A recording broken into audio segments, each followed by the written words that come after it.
This car in the distant future is submerged underwater out by James Chandler's house.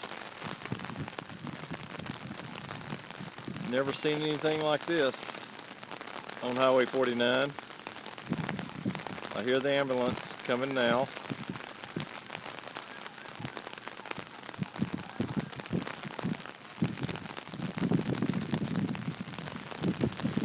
The ambulance had to stop when it got to the water, and I assume they're going to have to swim to try to rescue the people.